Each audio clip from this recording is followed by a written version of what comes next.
बिस्मिल्लाहिर्रहमानिर्रहीम अस्सलाम वालेकुम माय डियर स्टूडेंट्स। कैसे हैं आप लोग। Welcome to my YouTube channel. प्यारे बच्चों, हम लोगों ने MD CAT chemistry lecture series के अंदर आज अपनी इस ऑर्गेनिक केमिस्ट्री का the very most important chapter carbonyl compounds का आखिरी टॉपिक जो है ना वो पढ़ने जा रहे हैं। और इस आखिरी टॉपिक को हम लोग हेडिंग लगाते हैं, that is the identification test. और इस टॉपिक में हम लोग यहाँ पर कार्बोनाइल कंपाउंड्स को नॉन कार्बोनाइल कंपाउंड से डिस्टिंग्विश करना सीखेंगे, एज वेल एज आप लोगों के पास कार्बोनाइल कंपाउंड्स को के अंदर एल्डिहाइड्स को कीटोन से डिस्टिंग्विश करना सीखेंगे।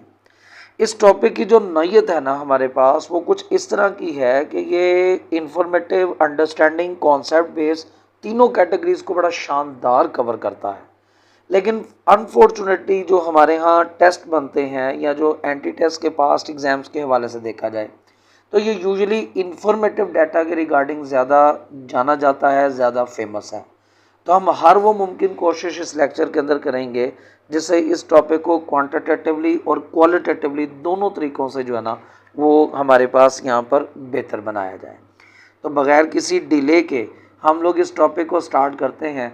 और सबसे पहला जो टेस्ट आप लोगों के पास लिखा गया है उसको टॉलन्स री एजेंट कहते हैं। और इससे पहले हम लोग टॉलन्स री एजेंट के ऊपर अपनी डिस्कशन स्टार्ट करें, सबसे पहली बात ये है कि वो आपसे ये पूछ सकता है कि बताओ जो टॉलन्स टेस्ट है या री एजेंट है इसके और केमिकल नेम्स क्या हो सकते हैं। तो हम लोग कहते हैं सर कि इसको हम लोग अमोनिकल सिल्वर नाइट्रेट कहते हैं, चूँकि हमारे पास यहाँ पर जो इसकी केमिकल कंपोजिशन है ना वो इसको इस नाम के साथ एसोसिएट करती है। तो इसको हम लोग अमोनिकल सिल्वर नाइट्रेट का नाम देते हैं, सिल्वर नाइट्रेट का नाम दिया जाता है। और अगर मैं आपको कहूँ अमोनिकल सिल्वर नाइट्रेट इसका नाम, इसके अलावा इसका कौन सा नाम हो सकता है, तो हम लोग इसको सिल्वर मिरर टेस्ट का नाम भी यहाँ पर प्रोवाइड कर देते हैं। और आप लोगों के इंटरेस्ट के लिए अगर मैं आपको ये कहूँ कि ये बताओ कि हमारे पास ये जो टॉलन्स री एजेंट है इस टॉलन्स री एजेंट का आईयूपैक नेम क्या होगा। तो आईयूपैक नेम में जब आप लोगों के पास इसको हम लोग सेटल करने की कोशिश करते हैं तो हमें पता चलता है कि चूँकि ये एक कोऑर्डिनेट कॉम्प्लेक्स है तो उस रेफरेंस से इसका नाम di amine silver 1 hydro oxide बनता है। Di amine silver 1 hydro oxide जो है ना वो इसका आईयूपैक नेम बन जाता है। तो देखें ये सबसे पहला आप लोगों के पास जो डाटा है ये इंफॉर्मेटिव बेस्ड हमारे पास कैटेगरी जो है ना वो यहाँ पर डेवलप हो जाती है। ठीक है बच्चों, अब इसमें जो दूसरी हेडिंग हमने लिखी हुई है वो लिखी हुई है कि इसकी केमिकल कंपोजिशन क्या है। तो जैसा कि हम लोगों को नाम से ही पता चल गया है कि ये सिल्वर नाइट्रेट और प्लस हमारे पास यहाँ पर अमोनियम हाइड्रो ऑक्साइड, इन दोनों चीज़ों का मिक्सर होता है। और जब इन दोनों चीज़ों को हम लोग मिक्स करके इस्तेमाल करते हैं तो ये जो आप लोगों के पास यहाँ पर टॉलन्स री एजेंट है ना ये हमारे पास एग्जिस्ट करता है एज ए कोऑर्डिनेट कॉम्प्लेक्स की सूरत में। और इस कोऑर्डिनेट कॉम्प्लेक्स को जो आप लोग यहाँ पर लिख सकते हैं वो कुछ इस तरीके से सिंबॉलिकली प्रेजेंट किया जा सकता है। और हमारे पास इस अमोनिकल सिल्वर नाइट्रेट में जो सिल्वर होगा ना उसकी ऑक्सीडेशन स्टेट +1 है। और इसकी ऑक्सीडेशन स्टेट +1 के साथ मेंशन करना हमारे लिए इसलिए इम्पोर्टेंट है क्योंकि अब अगर वो मेरे से पूछेगा कि बताओ इस टॉलन्स री एजेंट के अंदर ऑक्सीडाइजिंग एजेंट होता कौन है, तो हम लोग आंसर करते हैं कि ये हमारे पास यहाँ पर सिल्वर +1 ऑक्सीडाइजिंग एजेंट होगा जो बज़ाते खुद रिड्यूस होगा। और हम जानते हैं कि इलेक्ट्रोकेमिकल सीरीज़ में सिल्वर जो है वो नीचे लोअर एलिमेंट्स में एग्जिस्ट करता है तो इसका रिडक्शन पोटेंशियल कंपैरेटिवली बड़ा बेहतर होता है। तो ये मैंने थोड़ी सी जो बातें साथ में मिक्स की हैं ना ये इसकी अंडरस्टैंडिंग के साथ हम लोग रिलेट कर देते हैं। ठीक है बच्चों, तो ये मेरा बेटा आप लोगों के पास यहाँ पर कैटेगरी इसके साथ हम लोग जोड़ेंगे। और ये बात भी हम जानते हैं कि जो हमारे पास यहाँ पर ये टोलेंस रिएजेंट होता है ना, ये कंपैरेटिवली हमारे पास यहाँ पर वीक ऑक्सीडाइजिंग एजेंट होता है। और ये जो वीक ऑक्सीडाइजिंग एजेंट है इसको हमने प्रीवियस टॉपिक में भी पढ़ा था कि ये स्पेसिफिकली एल्डिहाइड्स की ऑक्सीडेशन के लिए ना इस्तेमाल किया जाता है। तो अब अगर मैं आपको ये कहूँ कि इसका नेक्स्ट डाटा आपको मैं प्रोवाइड ये करना चाहता हूँ कि ये रिएक्शन कौन कौन हम लोगों को शो करेगा और कौन कौन नहीं करेगा, तो सबसे पहली बात कि इसमें आप लोगों के पास all type of aldehydes, all types of aldehydes, all type of aldehyde का मतलब ये एलिफेटिक भी हो सकती हैं और एज वेल एज आप लोगों के पास एरोमेटिक भी हो सकती हैं। तो कोई पाबंदी नहीं है कि सिर्फ एलिफेटिक होंगी या सिर्फ एरोमेटिक होंगी, ये हर तरह की एल्डिहाइड ये रिएक्शन शो कर सकती है। ठीक है, फिर हमारे पास यहाँ पर ये जो केमिकल रिएक्शन है ये टर्मिनल अल्काइंस भी शो कर सकती हैं। ये टर्मिनल अल्काइंस भी केमिकल रिएक्शन शो कर सकती हैं which are acidic in the nature, और इनके पास वो जो हाइड्रोजन का एटम होता है ना, ये उसको यहाँ से रिप्लेस करके वाइट प्रेसिपिटेट्स बना लेती हैं।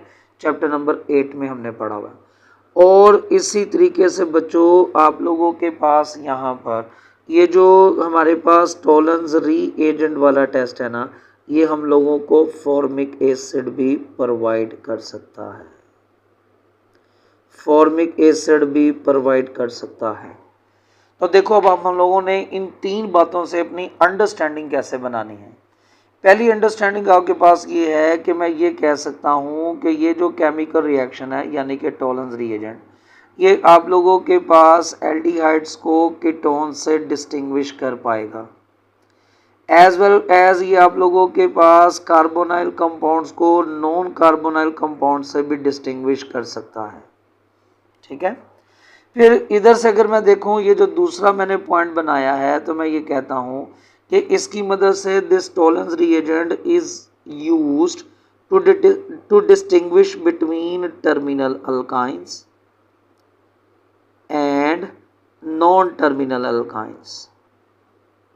तो ये आप लोगों के पास यहाँ पर इसमें भी डिस्टिंग्विश कर सकता है। ठीक है, तो टर्मिनल और नॉन टर्मिनल दोनों तरह की अल्काइंस को ये डिस्टिंग्विश कर सकेगा। और लास्ट वाले पॉइंट से आप लोगों के पास अगर मैं रिलेट करूं तो ये हमारे पास यहाँ पर यूज़ किया जाता है to distinguish between the formic acid as well as आप लोगों के पास एसिटिक एसिड। ठीक है, तो ये हमारे पास इसमें फॉर्मिक एसिड आप लोगों को ये रिएक्शन पॉजिटिव देगा, लेकिन एसिटिक एसिड ये रिएक्शन आप लोगों को पॉजिटिव नहीं दे सकता है।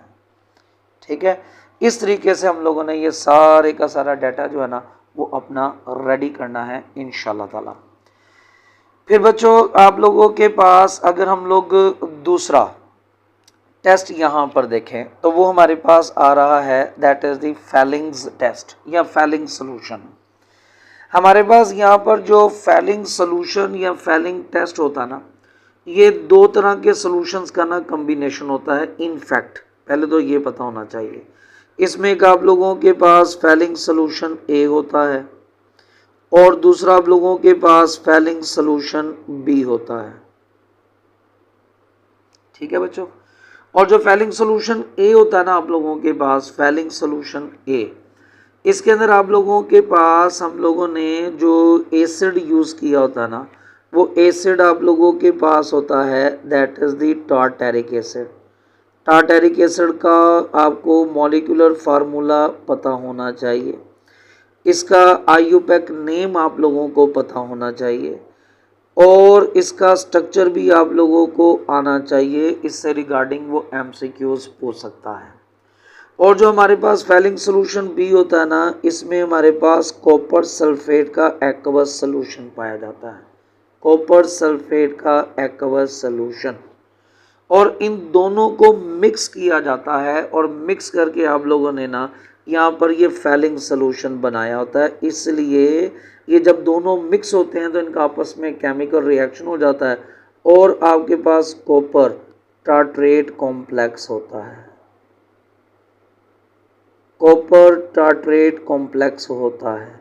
अब अगर मैं आपको कहूँ कि टोलेंस रिएजेंट में और इस फैलिंग में कॉमन क्या है, आप बोलोगे दोनों ही कोऑर्डिनेट कॉम्प्लेक्सेस हैं। और कॉमन क्या है, वो भी अल्कलाइन मीडियम में है और ये भी आपके पास यहाँ पर अल्कलाइन मीडियम है। और चूंकि आपके पास कॉपर यहाँ पर +2 ऑक्सीडेशन स्टेट में है, इसलिए इस पूरे के पूरे सोल्यूशन का जो कलर होता है ना वो हमारे पास ब्लू होता है। तो ये ब्लू कलर का सोल्यूशन जो है ना वो हमारे पास पाया जाएगा। और इसमें अगर वो मेरे से पूछे कि बताओ हमारे पास यहाँ पर ये ऑक्सीडाइजिंग एजेंट कौन होगा, तो हम लोग कहते हैं सर कि इसमें जो ऑक्सीडाइजिंग एजेंट होगा ना वो हमारे पास यहाँ पर कॉपर होता है। इसने ऑक्सीडाइज करना है और इट सेल्फ आप लोगों के पास क्या हो जाना है, रेड्यूस हो जाना है।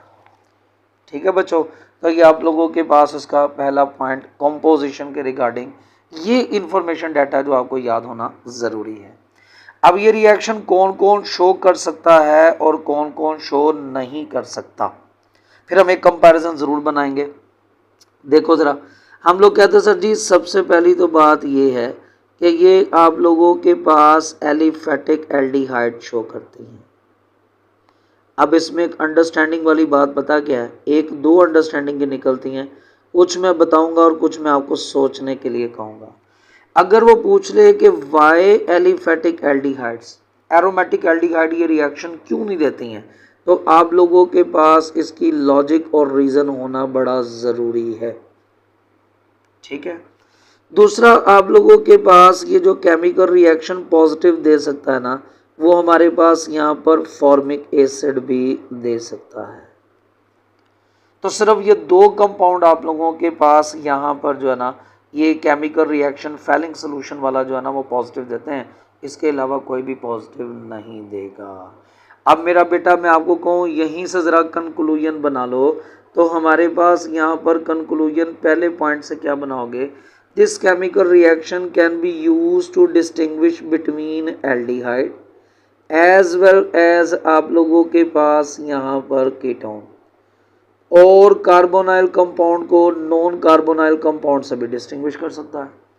प्लस हमारे पास यहाँ पर ये एलिफेटिक एल्डिहाइड्स और हमारे पास यहाँ पर एरोमेटिक एल्डिहाइड्स, इन दोनों में भी डिस्टिंग्विश करवा सकता है, जिसमें हमारे पास बेंजल्डिहाइड जो है ना वो इंक्लूड हो जाती है।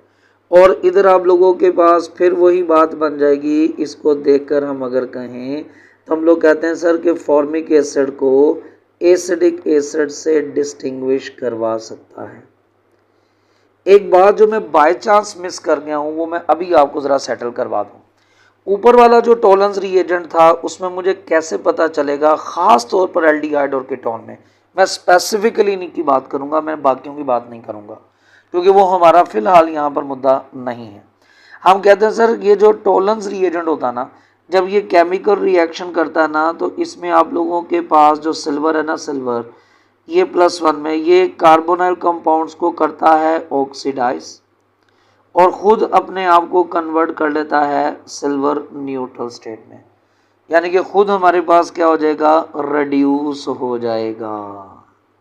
और ये रेड्यूस होकर ना जो टेस्ट ट्यूब वगैरह जिसमें आप ये केमिकल रिएक्शन करवा रहे होते हैं ना उनकी इनर वॉल्स के ऊपर डिपॉजिट हो जाता है और इनर वॉल्स को क्या कर देगा, ब्लाइंड, जो कि बिहेव या एक्ट करेंगी एज ए मिरर के तौर पर।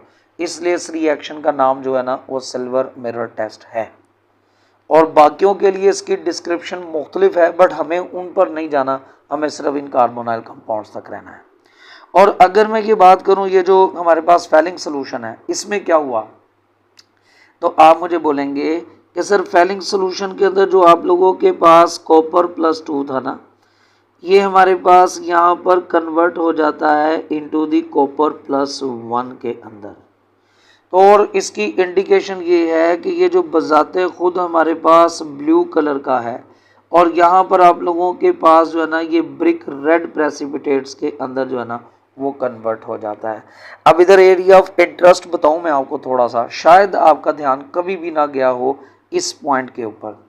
ये जो कॉपर प्लस 1 है ना, अगर आप इसकी इलेक्ट्रॉनिक कॉन्फ़िगरेशन करें तो हम लोग कहते हैं सर ये 4s1 है और 3d10 के साथ होता है।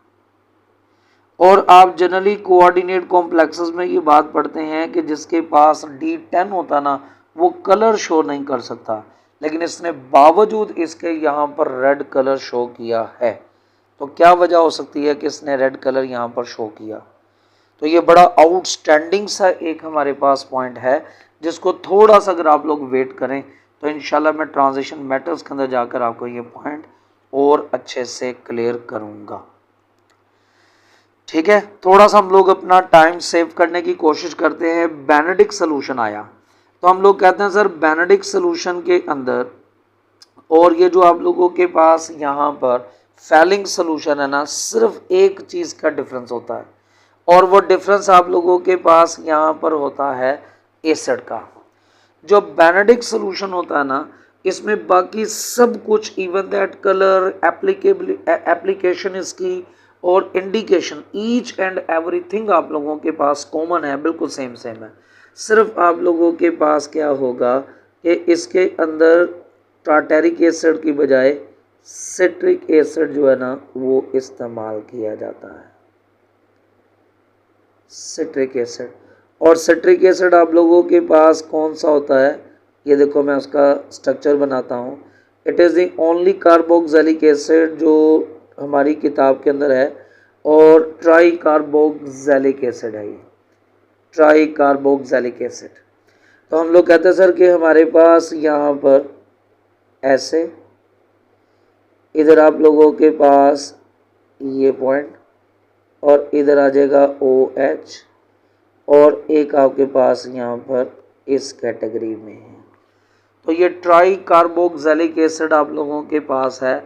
और इधर वो आपसे MCQ पूछ सकता है कि बताओ ट्राई कार्बोक्सिलिक एसिड का IUPAC नेम क्या होगा।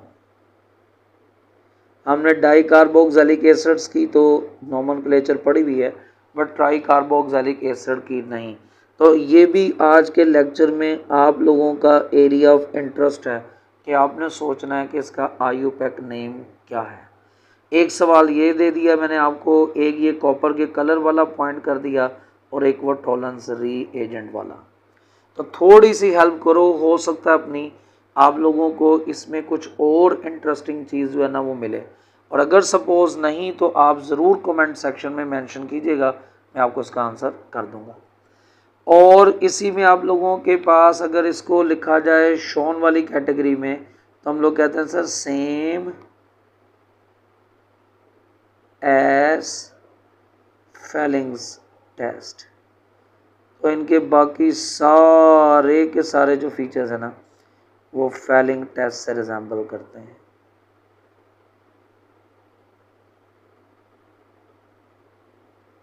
ठीक है बच्चों, तो ये मेरा बेटा आप लोगों के पास यहाँ पर इसके रिगार्डिंग पॉइंट आ गया।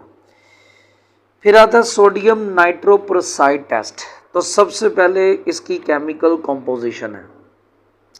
तो हम लोग कहते हैं सर जी ये भी कोऑर्डिनेट कॉम्प्लेक्स ही है, ये भी आप लोगों के पास कोऑर्डिनेट कॉम्प्लेक्स है। और इस कोऑर्डिनेट कॉम्प्लेक्स को आप लोगों के पास रिप्रेजेंट किया जाता है, सॉरी मैं इसको ज़रा, ये आप लोगों के पास रिप्रेजेंट किया जाता है कुछ इस तरीके से, ये आयरन। फिर आप लोगों के पास ये CN5 और इधर आपके पास NO और ये हमारे पास है। तो अभी तक के अगर मैं आपको कहूँ कि सारे के सारे टेस्ट में कॉमन क्या निकल है, तो सारे के सारे कोऑर्डिनेट कॉम्प्लेक्सेस ही हैं, ईच एंड एवरी। और इस पर भी आपके पास MCQs बन सकता है कि बताओ ये जो सोडियम नाइट्रोप्रोसाइड है इसका आईयूपैक नेम क्या बनेगा। तो समझो आज जितने भी सवाल मैं आप लोगों के लिए छोड़ रहा हूँ ना, ये सारे के सारे इस आसान से टॉपिक में से आपके एमसीक्यूज हैं, अच्छे वाले एमसीक्यूज जिसको आप कहते हैं। फिर अगर हम लोग कहें कि ये जो सोडियम नाइट्रोपरोसाइड टेस्ट है, ये टेस्ट हमें कौन शो करेगा और कौन शो नहीं करेगा, तो हम लोग कहते हैं ये वाहिद केमिकल रिएक्शन है इस पूरे के पूरे चैप्टर नंबर 12 के अंदर जो सिर्फ कीटोन्स शो करती हैं और एल्डिहाइड शो नहीं करती हैं। ठीक है, एल्डिहाइड शो नहीं करती हैं। और आज का मेरा 5वां एमसीक्यूज, अगर आप इसको गौर से सुन रहे हैं और अपने पास नोट कर रहे हैं, मैं कहता हूं बच्चों कि फेलिंग सॉल्यूशन कीटोन टेस्ट नहीं देता, आपके पास टोलेंस रिएजेंट कीटोन नहीं देता, बेनेडिक्ट आप लोगों के पास कीटोन नहीं देता, तो आपके पास उसकी वजह क्या होगी। तो आप बेधड़क होकर वजह को बताते हो कि सर ये तीनों के तीनों वीक ऑक्सीडाइजिंग एजेंट्स हैं, और ये जो वीक ऑक्सीडाइजिंग एजेंट्स हैं ये एल्डिहाइड्स को ऑक्सीडाइज कर सकते हैं बट कीटोन को नहीं, है ना। तो आपके पास रीज़न होगी ये वाली। लेकिन अगर मैं आपको कहूँ मुझे ये बताओ कि ये जो आपके पास सोडियम नाइट्रोपरोसाइड टेस्ट है, ये हमारे पास एल्डिहाइड ये रिएक्शन क्यों नहीं देते, तो ये इसमें अंडरस्टैंडिंग बेस या कॉन्सेप्ट बेस एक और सवाल आ गया। और मैं पूरी इस उम्मीद के साथ कि आप इसका जवाब बनाने की कोशिश करेंगे, ये लाजमी तौर पर एक ट्राई कीजिएगा, ना हो तो मुझे बताइएगा, मैं इंशाल्लाह इसको आप लोगों को विद रीज़न के साथ एक्सप्लेन कर दूंगा।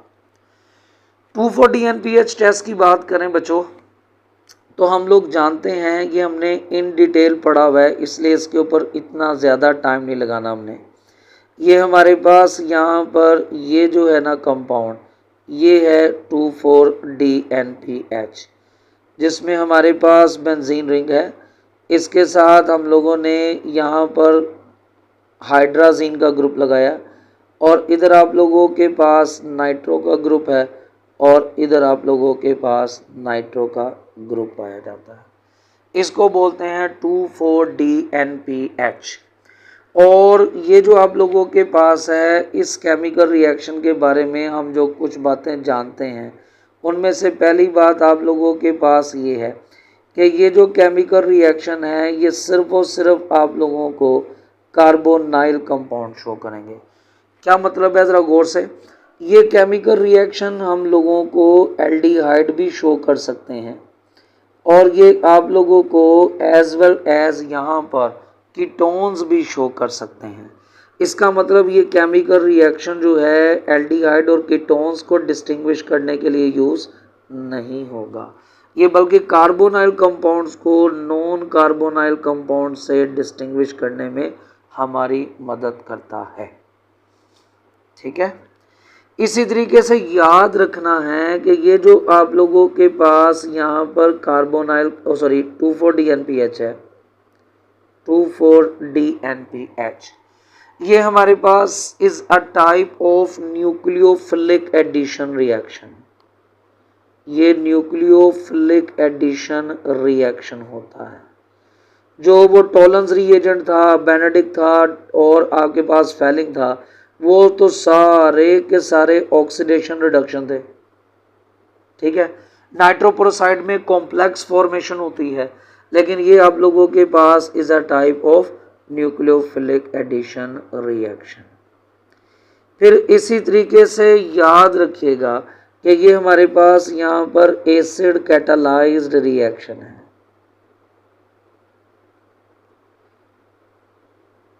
एसिड कैटालाइज्ड रिएक्शन होता है।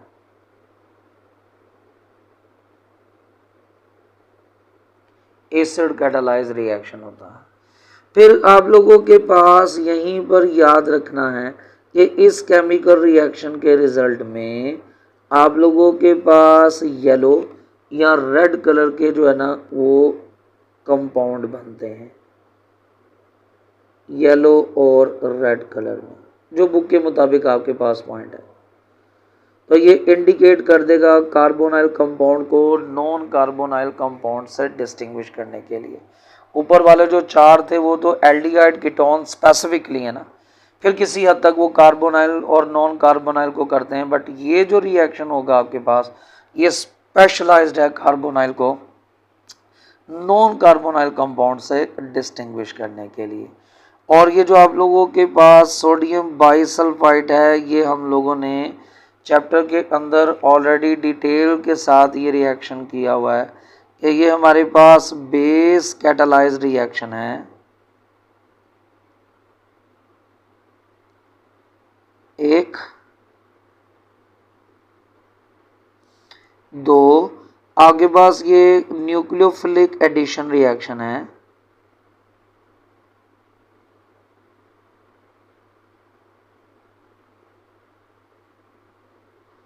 न्यूक्लियोफिलिक एडिशन रिएक्शन है।